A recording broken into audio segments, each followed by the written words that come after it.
name is Beston. I live in Cape Town. Also, I do delivery. Interbet helped me to realize my dreams. Now I have my own delivery vehicle and I'm able to do the removal in and around Cape Town.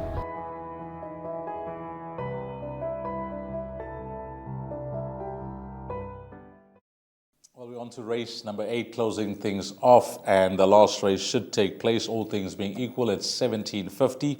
10 to 6, it's over 1,400 meters. And, well, thankfully, I've managed to stick with my rule here. 12 runners go to post. Let's see, at the time of recording, number 1, GM Batista, 6 to 1. Number 2, Immeasurable at 11 to 2. Then 3, Joshua Horsnake at 8 to 1. 4, Al Dante, there's money. Hollywoodbets anti-post, 33 to 10 into 28 to 10. Number 8, Grey Ocean, is an 8 to 1 shot. 10, Grand Lupo is at 6 to 1. And then 12, Quizmaster is an 8 to 1 shot. Well, I said things have gone according to plan. Thankfully, 12 runners carded. I've gone on the head, 6 runners, half the field for the pick 6. Let's touch on my 6 runners quickly.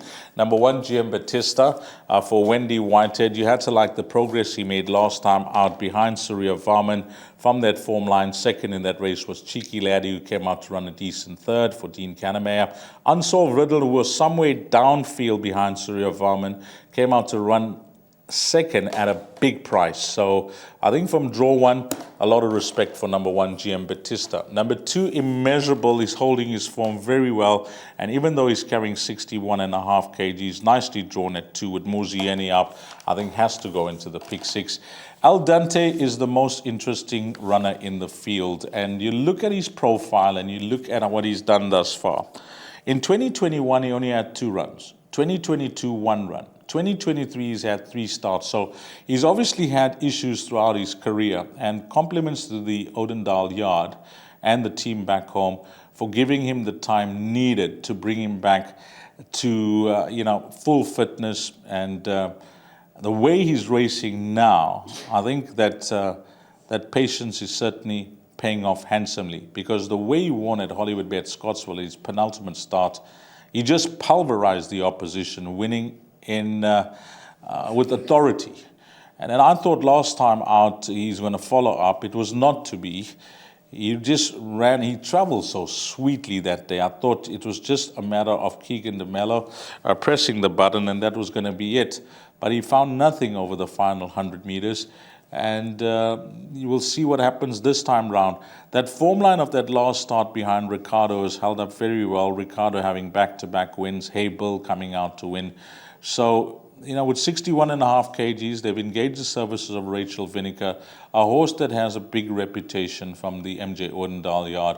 We'll see how he goes. I respect the anti-post betting support for him on Hollywood bets from 33 to 10 into 28 to 10. An obvious inclusion in all bets. Grey Ocean, well, these days, I prefer him over shorter, but these days, just having watched his recent runs over 1,200 and 1,000 meters, I think that he may be looking for 1,400 now. The stable's in excellent form. Gets my vote for the pick 6. 10, Grand Lupo at a big price. Change of tactics last time out. 20 to 1, went to the front, nearly stole it, caught late. Senor Garcia coming through to enhance that form line. And they've engaged the services of Keegan DeMello, who did partner him last time out. So he must have got a good feel in wanting to ride this horse again. Number 10, Grand Lupo. And then number 12, Quizmaster. Although he's poorly drawn, he's a very strong front runner on the day. And he nearly pulled it off last time out. At one stage down the lane, I thought he was going to run all the way to the line. But he tied very late. A good, well-timed ride by Sereno Mudley on Senor Garcia that day. And although he's poorly drawn, if he gets a soft lead, he could go start to finish here. Number 12, Quizmaster. So in numerical order, my numbers for the pick 6 will be 1, 2, 4, 8, 10, and 12. I can't narrow it down any more than that. I think those 6 runners will be good enough if you're still running in the pick 6. And that is a wrap, guys, of the show. We've been through all 8 races. For me, the race meeting, or the success of punting on this race meeting, will be in the first 3 races, because I think those 3 favorites look strong in those fields. Race 1, Number 9, Raff's Rocket. I think the right horse on top of betting boards with natural improvement should win. The second race, the visitor from the Paul Matchett stable, United We Stand, already has a jockey engaged and scratched from Thursday's race meeting at the Val, so definite runner she will be on Friday. I think her Gauteng form will be far too superior for our locals. And then race number 3, the shortest price favorite on the card, a horse number 6, Shoe Fella, on pedigree and being a full brother to a horse called Baby Shoes. There'll be no problem with the distance, and against that type of field, it doesn't surprise me to see him in the red. So we're hoping that the first 3 favorites arrive. Whatever you're playing at Hollywoodbets Greyville on this Friday, hopefully it turns out to be a profitable day for you. Find all the winners, have a blast, make a huge profit. And from the entire team at Gallop TV and myself, Dees Diane, take care. Have a great one. TGIF to Greyville. It's Friday. And until we meet again, you take care. Salani Gashle.